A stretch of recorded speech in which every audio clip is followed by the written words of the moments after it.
First of all Taruni Telangana achievement is the beauty అని చెప్పి ఒక మంచి కాన్సెప్ట్తో పెద్దలందరికీ నా నమస్కారాలు, చిన్నపిల్లలందరికీ కూడా నా అభినందనలు, నా ఆశీస్సులు తెలియజేసుకుంటున్నాను.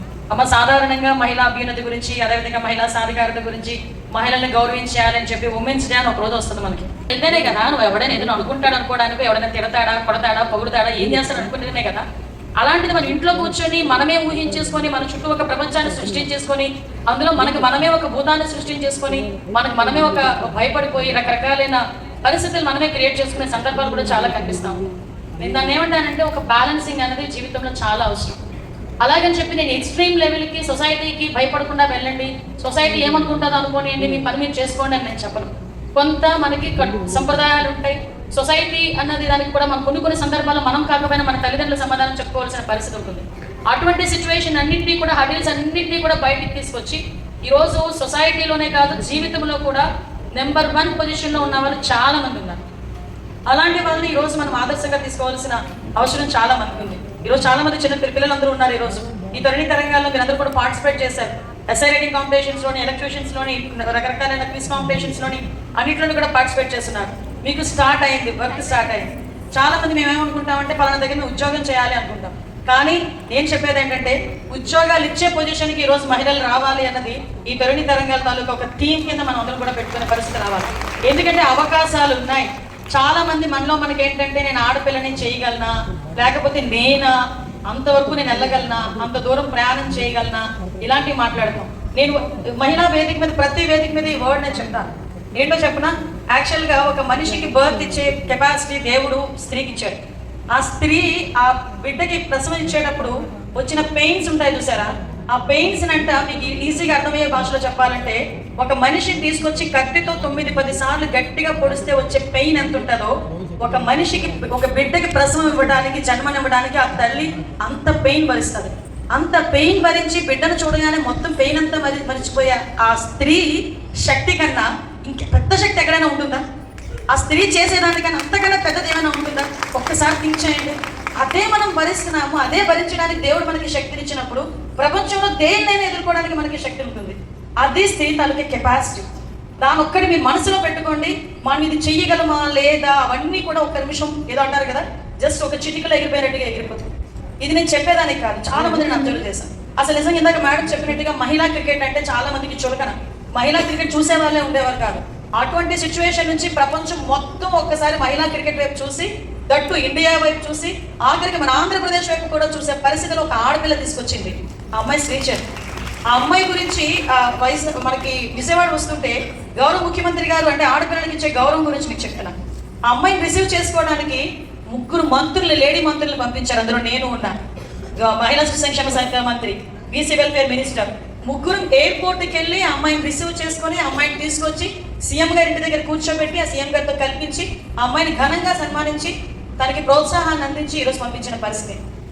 ఈరోజు చూస్తే మనం అంతరిక్షంలో వెళ్ళాలన్నా, ఆఖరికి ఈరోజు మనం ఎందుకు నేను ఇవన్నీ చెప్తున్నానంటే, ఎంతవరకు ప్రోత్సహిస్తున్నారు మహిళలు అని చెప్పేదానికి నేను ఇవన్నీ చెప్తున్నాను. సాధారణంగా మనలో ఉన్న ఒక నెగిటివ్ యాంగిల్ ఏంటంటే, మనం చేయగలమా, ఎవరు మనకు సపోర్ట్ చేస్తారులే, గొడవ వచ్చి సపోర్ట్ చేయకర్లా. మనం ఏమనుకుంటామంటే, ఒక మంచి డ్రెస్ వేసుకుంటే మనకి బాగుందా లేదా 10 సార్లు చూసుకొని matching ear rings, matching chain, everything మనం పెట్టుకొని ముందు మనకు నచ్చాలి అనుకుంటాం. ఆ తర్వాతనే ఇంకొకరికి నచ్చాలో ఆలోచించేది. దాన్నే అంటారు సెల్ఫ్ రెస్పెక్ట్. ఆ సెల్ఫ్ రెస్పెక్ట్, నెక్స్ట్ మన మీద మనకున్న గౌరవం, మన మీద మనకున్న ఇష్టం, మన మీద మనకున్న ప్రేమ, అదే రేపొద్దు మిమ్మల్ని నడిపించేది. అంతే తప్పించి ఎవరి గురించో మనం చేస్తే అక్కడితో కట్ అవుతుంది. వాళ్ళు కనుక నో అన్నారంటే అక్కడితో కట్ అవుతుంది. అరే, నీ జీవితం, నీ ఇష్టం, నీకు నచ్చినట్టు నీ జీవితాన్ని నువ్వు ప్రేమించుకోవాలి. అది మనం చేయగలిగితేనే. ఇప్పుడు సక్సెస్ అయిన వాళ్ళందరూ కూడా అదే దిక్సారు. ఆఖరికి నరేంద్ర మోడీ గారు పహల్గామ్ దాడి కేసులో ఒక్కసారిగా చాలా మందిని వాళ్ళ భార్యలు ఎదురుగానే భర్తలను చంపేస్తా ఉంటే, ఆ పెయిన్ ఆ భార్య ఎలా భరించింది అని చెప్పడానికి, అవతల వాళ్ళకి సమాధానం చెప్పడానికి ఆపరేషన్ సింధు అని ఒక 2 లేడీ ఆఫీసర్స్తో మొత్తం ఆపరేషన్ సింధు ఏర్పాటు చేసి మొత్తం అక్కడ అందరినీ, పాకిస్తాన్ వాళ్ళందరినీ కూడా బుద్ధి చెప్పిన పరిస్థితి కూడా కనిపించింది. ఈరోజు గౌరవ ముఖ్యమంత్రి గారు కూడా ప్రత్యేకంగా దీని మీద దృష్టి పెట్టారు. ముఖ్యమంత్రి గారు ఎప్పుడు కూడా, ముఖ్యమంత్రి గారు గౌరవ చంద్రబాబు నాయుడు గారు తాలూకా ఆలోచన తీరు ఒకటే ఉంటుంది. ఏంటంటే, మహిళా అభ్యున్నతి ఎక్కడుందో ఆ దేశం బాగుపడుతుంది. ఈరోజు మహిళల తాలూకా ఆ సక్సెస్ రేట్ బట్టి ఆ స్టేట్ కానీ, ఆ కంట్రీ కానీ సక్సెస్ రేట్ని మెజర్ చేయొచ్చు. ఇది ఈరోజు మేము అనుకున్నది కాదు, చాలా మంది పెద్దలు చెప్పింది. దాన్ని బేస్ చేసుకుని ఫ్రీ బస్ ఏర్పాటు చేస్తే చాలా మంది మొదట్లో ఏమన్నారు అంటే ఇంకేముంది ఆడవాళ్ళు ఎవరు ఇంట్లో ఉండరు అన్నారు, జోకులు వేసుకున్నారు, విపరీతంగా మీమ్స్ వచ్చినాయి, ఏమీ పట్టించుకోలేదు. ఈ రోజు పరిస్థితి ఎలా ఉందంటే ఈ రోజు ఒంట్లో బాగోకపోతే భర్త వస్తాడు తీసుకెళ్తాడు, లేకపోతే ఆటో మీద వెళ్ళాలి, నేను ఒక్కదానే వెళ్ళాలి, దానికి కూడా డబ్బులు అయిపోతాయేమో అని చెప్పి ఇంట్లో అమ్మ మీ కొట్టుకెళ్ళి ఒక బిల్ల తీసుకొచ్చారా అని అడిగింది. కానీ ఈ రోజు ఆ తల్లి అలా ఇంట్లో ఉండి తన ఆరోగ్యాన్ని పాడు చేసుకోకర్లేదు, దానికి నియర్ బై ఉన్న ఒక హాస్పిటల్కి హ్యాపీగా ఫ్రీ బస్సులో వెళ్ళి తీసుకుని వచ్చే పరిస్థితి. చాలా మంది ఆడపిల్లలు స్కూల్కి వెళ్ళేదానికి కాలేజ్కి వెళ్ళేదానికి బస్సులు ఛార్జీలు లేక ఇంట్లో ఉండిపోయిన సందర్భం. చాలా మంది ఉద్యోగాలు చేసుకోవాలంటే 15,000 రూపాయలు ఉద్యోగం నెల జీతం వస్తే 3,000 రూపాయలు నాకు బస్కి అవుతాయి కాబట్టి నేను వెళ్ళలేను అనుకున్న పరిస్థితి నుంచి ఈరోజు ఆ 3,000 రూపాయలు నాకు కనుక మిగిలితే నేను ఏదో ఒక రకంగా నా బిడ్డకి ఏదో రకంగా చేసుకుంటానని చెప్పే పరిస్థితి. ఈరోజు సాధారణంగా ఉన్న పరిస్థితుల కన్నా ఈరోజు ఎకానమీ కూడా పెరిగే పరిస్థితి ఒక చిన్న స్కీమ్ వల్ల వచ్చిందంటే మీరు అర్థం చేసుకోవచ్చు. ఈరోజు అదే కాదు, నాకున్న పెద్ద టాస్క్. చాలా మంది ఏమనుకుంటారంటే మహిళా హోమ్ మినిస్టర్ చాలా ఈజీగా వర్డింగ్స్ వచ్చేస్తాయి. ఎలాంటి వర్డింగ్స్ అంటే ఈ అత్యాచారాలు నరికట్లేకపోయింది, హత్య నరికట్లేకపోయింది, నేరాలు నరికట్లేకపోయింది. ఆబ్వియస్లీ మాకున్న సిచ్యువేషన్ బట్టి అవతల వాళ్ళు మాట్లాడడంలో తప్పులేదు. మీకు తెలుసా, నేను హోమ్ మినిస్టర్ అయిన తర్వాత నేను ఒక రివ్యూ తీసుకున్నాను మా డీసీపీ గారు వీళ్ళందరితో కూర్చున్నప్పుడు ఏంటి సార్ ఇన్వెస్టిగేషన్ టూల్స్ ఏమున్నాయి, మన ఇన్ఫ్రాస్ట్రక్చర్ ఏముంది అంటే ఒక నిమిషం వాళ్ళు మొహం చూసుకుంటున్నారు. ఏంటి సార్ మొహం చూసుకుంటున్నారు అంటే even finger print identification system కూడా వాళ్ళు డబ్బులు కట్టక అవి కూడా మూలపడున్నాయి. ఫింగర్ ప్రింట్ ఐడెంటిఫికేషన్ సిస్టమ్ అంటే ఎవడో ఒక సస్పీషియస్గా తిరుగుతుంటే పోలీసుల దగ్గర ఒక టూల్ ఉంటుంది.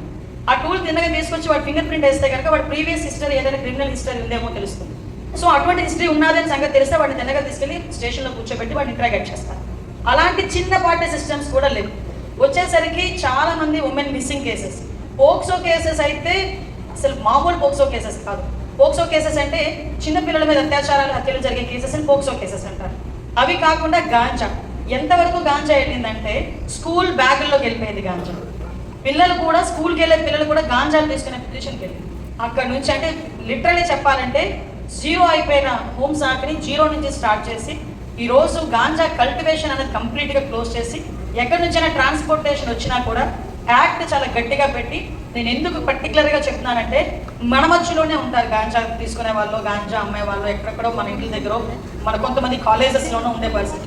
ఒక్కసారి కనుక పట్టుబడ్డారంటే ఎన్డీపీఎస్ యాక్ట్ అని చెప్పి ఒక యాక్ట్ ఉంది, ఆ యాక్ట్లో పట్టుబడితే మినిమం సంవత్సరం పాటు జైల్లో ఉండడమే కాదు, సంవత్సరం లోపే శిక్ష పడి దగ్గర 20 సంవత్సరాలు జైల్లో మగ్గిపోయే పరిస్థితి. అంటే కంప్లీట్గా ఒక్కసారి పోలీసులకు పట్టుబడితే జీవితం క్లోజ్. అటువంటి యాక్ట్లు కూడా తీసుకొచ్చాం.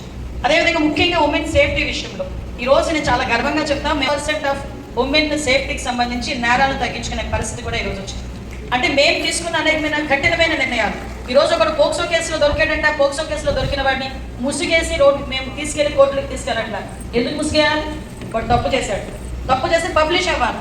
ఏమీ తప్పు చేయకుండానే ఒక ఆడబిడ్డను తీసుకెళ్లి మార్పింగ్ ఫొటోస్తో రోడ్డు మీద పెట్టి ఫేస్బుక్లో పెట్టి అమ్మాయిని బ్లాక్మెయిల్ చేసి హత్యలు చేసే పరిస్థితులు ఉన్న పరిస్థితుల నుంచి వాడు ఒక చంటి బిడ్డని, చిన్న పిల్లని వాడు అత్యాచారం చేసి చంపేస్తే అలాంటి వాడిని మనం ముసిగేసి ఎందుకు తీసుకెళ్ళాలి? No way. డెఫినెట్గా వాడిని ఎక్స్పోజ్ చేయాలి అనుకుంటున్నాం. రోడ్ల మీద రౌడీ షీటర్ల దగ్గర నుంచి అత్యాచారాలు చేసిన ప్రతి ఒక్కరిని కూడా స్టేషన్ నుంచి కోర్టుకి నడిపించుకొని రోడ్డు మీద నడిపించుకొని తీసుకెళ్లే పరిస్థితి కూడా ఈరోజు తీసుకొచ్చి, అంటే సమ్వేర్ ఒక భయం క్రియేట్ అవ్వాలి, సమ్వేర్ ఒక రకమైన షై ఫీల్ అవ్వాలి.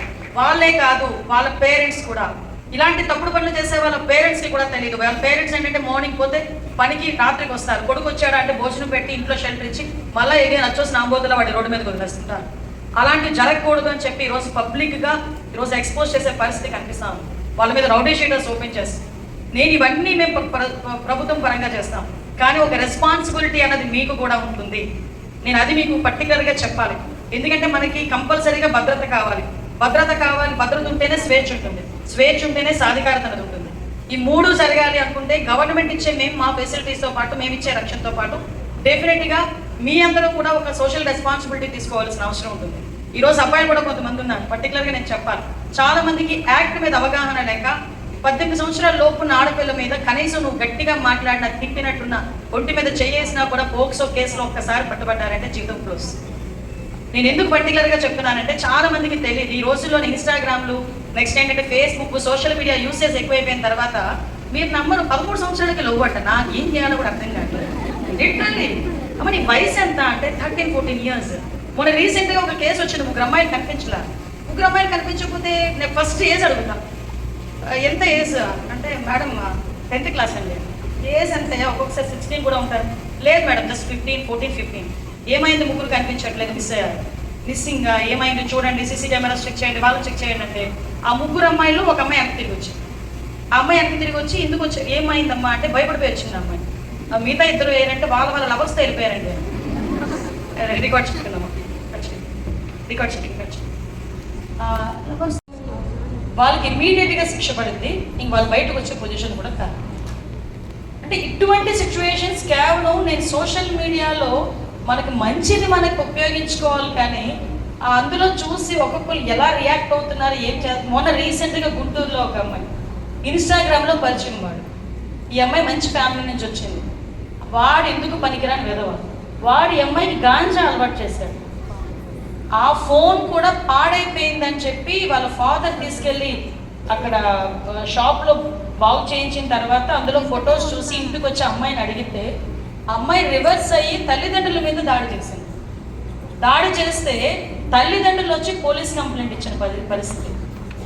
అంటే ఎక్కడికి వెళ్తుంది దీనివల్ల? మీకు 5 నిమిషాల 10 నిమిషాలు ఆ ఆనందమా సంథింగ్, ఆ గాంజా వీటి వల్ల. లేకపోతే వాడెవడో వస్తాడు, అరే చిన్నప్పటి నుంచి నిన్ను కని నీకు ఏం కావాలో పెంచి నీ అవసరం గురించి వాళ్ళు పస్తులుండి నీకు మంచి అడిగిన డ్రెస్ కొనేయడానికి వాళ్ళు బట్టలు కొనుక్కోవడం మానేసి నువ్వు బిర్యానీ కావాలంటే వాళ్ళు గెంజి నీళ్ళు తాగి ఇన్ని చేసిన తర్వాత ఒక వయసు వచ్చిన తర్వాత ఎవడో బుజ్జి బంగారం అనేసరికి ఇవన్నీ వెళ్ళిపోతాయి. అమ్మ నాన్న అన్న కన్నా బాబు కన్నా అన్నీ వెళ్ళిపోతాయి. అక్కడ నుంచి మొదలవుతుంది అసలు పరిస్థితి. అమ్మ నేను ఒకటే చెప్తున్నా, ఇవన్నీ మీకు ఎందుకంటే గుర్తు చేస్తున్నా. మీ వయసు ఎలాంటిది, మీ ఏజ్ ఎలాంటిది, కానీ ఫ్యూచర్ చాలా ఉంది. చాలామంది చిన్న చిన్న విషయాల్లో సూసైడ్ టెండెన్సీలు కూడా పెరిగిపోతున్నాయి. నేనేమని చెప్తున్నానంటే ఇలాంటి వేదిక మీకు దొరకడం చాలా కష్టం. ఎందుకంటే చాలామంది ఇలాంటి వేదిక మీద ఉన్న వాళ్ళు కూడా ఏదో ఆశించి పనిచేస్తారు, కానీ వీళ్ళు ఏమీ ఆశించకుండా మీలాంటి వాళ్ళ జీవితాలకి ఒక దారి చూపించాలి, మీకు ఒక మార్గనిర్దేశం ఇవ్వాలని ఇంతమంది ఆడవాళ్ళని తీసుకొచ్చి మహిళలను తీసుకొచ్చి రోజు ఇక్కడ కూర్చోబెట్టి మీ భవిష్యత్తుకి దిశానిర్దేశం ఇస్తున్నారంటే ఇలాంటి ఉపయోగించుకోవాల్సిన బాధ్యత మీ అందరికీ కూడా ఉంది. దయచేసి ఫ్యూచర్ గురించి ఆలోచించండి. మీకు చాలా అవకాశాలు ఉన్నాయి. ఈరోజు చాలామంది 100 మందికి 1000 మందికి కూడా ఉపాధి అవకాశాలు ఇచ్చే CEO పొజిషన్స్లోకి వెళ్తున్నారు ఆడపిల్లలు కూడా. ఆడపిల్లలు అన్న వాళ్ళు కూడా ఈరోజు జగ్ చేసుకుంటే అన్ని రంగాల్లోనే కూడా ముందు ఉంటున్నారు.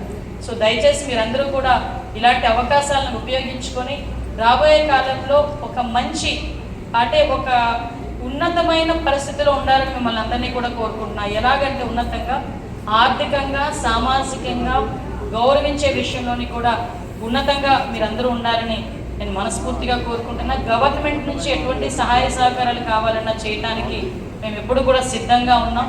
దయచేసి ముఖ్యంగా ఇక్కడికున్న మహిళలందరూ, అదేవిధంగా ఎవరైతే నా బిడ్డలు లాంటి వాళ్ళు అందరూ ఉన్నారు, ఆడపిల్లలందరూ కూడా ఉన్నారు.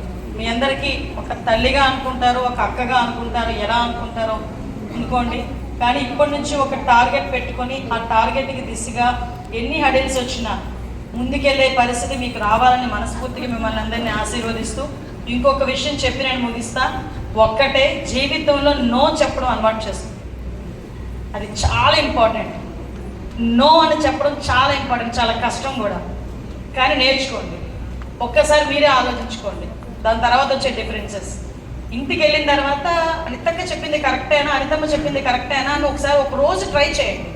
మీ ఫ్రెండ్స్ ఎక్కడికో అలా పక్కకి వెళ్ళి ఒకసారి ఏదో షాపింగ్కి వెళ్దాం, వద్దులే నేను ఇంట్లో ఉంటానని చెప్పి ఇంటికి వెళ్ళి, లేదు ఎవరో ఎక్కడికో వెళ్దామంటారు, లేదు ఎవరో ఏదో చెప్తాను. దేనికైనా ఫస్ట్ నో చెప్పడం ఆలోచించండి.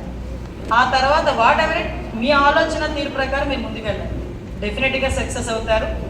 దయచేసి మీరందరూ కూడా రాబోయే కాలంలో ఒక మంచి ఉన్నతమైన పొజిషన్స్లో ఉండాలని మనస్ఫూర్తిగా కోరుకుంటూ మా తరుణి తరంగాల వాళ్ళందరినీ కూడా టీం అందరికీ కూడా నేను ప్రత్యేకంగా ధన్యవాదాలు తెలియజేసుకుంటూ, అమ్మ మీరు ఏ కార్యక్రమం చేపట్టినా ప్రభుత్వ పరంగా అదేవిధంగా పర్సనల్గా కూడా నేనేం చేయడానికైనా నేను సిద్ధంగా ఉన్నా.